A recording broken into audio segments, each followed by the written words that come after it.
What happens when a child dares to challenge a system that's already judged him? In the sweltering summer of 1963, in a small Alabama courtroom, 14-year-old Marcus Tate stood alone, his heart pounding like a drum in his chest.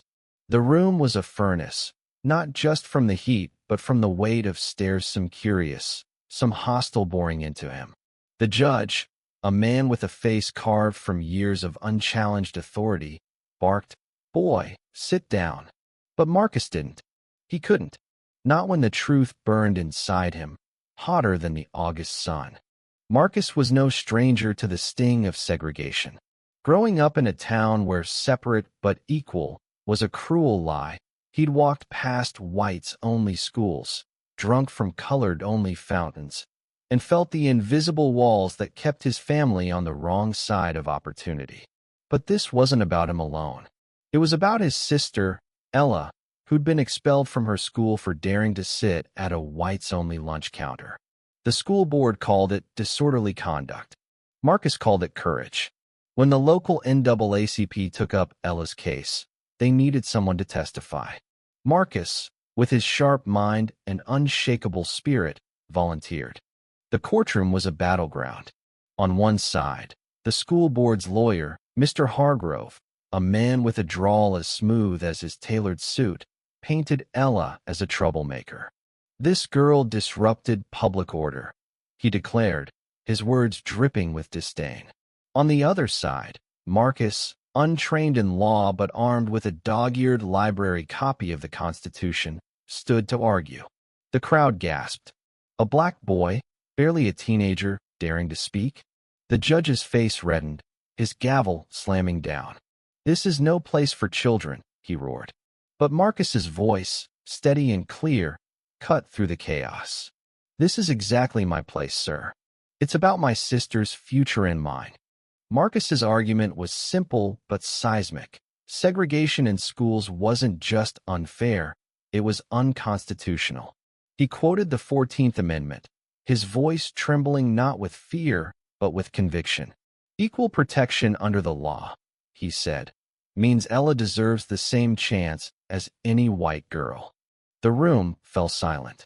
Even Hargrove paused, his pen hovering over his notes. Marcus wasn't just fighting for Ella. He was challenging a system that had crushed generations.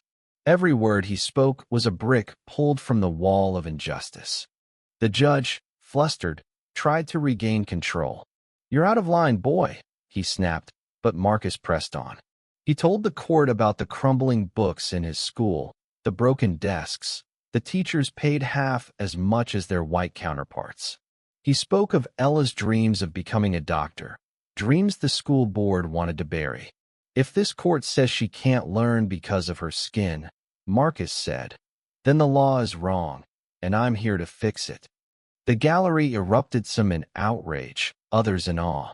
A white woman in the back wiped tears from her eyes. A black man nodded, his fists clenched with pride.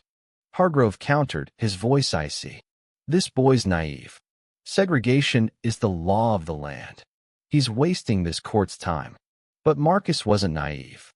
He'd read Brown versus Board of Education, decided nearly a decade earlier, yet ignored in his town. He'd studied the Constitution late into the night, his mother's worried voice urging him to sleep. He knew the law was on his side, even if the room wasn't. "The Supreme Court says separate is not equal," he shot back. "You can't ignore that, sir. Not anymore." The tension was suffocating. The judge's gavel hovered again, his face a storm of conflicting emotions: anger, confusion, and something else. Respect? Doubt. For the first time, he looked at Marcus not as a boy, but as a force.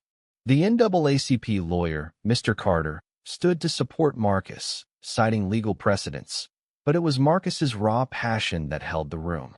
He wasn't just arguing a case. He was arguing for a world where his sister, his friends, and every black child could walk through any door without fear. The trial stretched on, each day a battle. Marcus faced jeers outside the courthouse, whispers of uppity and worse. But he kept showing up, his mother's prayers and Ella's quiet strength fueling him. The case began to ripple beyond the town. Newspapers picked up the story. Teen challenges segregation in court. Activists arrived, chanting Marcus's name. The judge, under pressure, began to waver. On the final day, he ruled. Ella could return to school, and the district's segregation policies would be reviewed. It wasn't a total victory, but it was a crack in the wall Marcus had made. Years later, Ella became a doctor, and Marcus a lawyer. Their case, Tate versus Board of Education, became a footnote in the civil rights movement, a spark that lit other fires. But for Marcus, it was never about fame. It was about standing up when the world told him to sit down.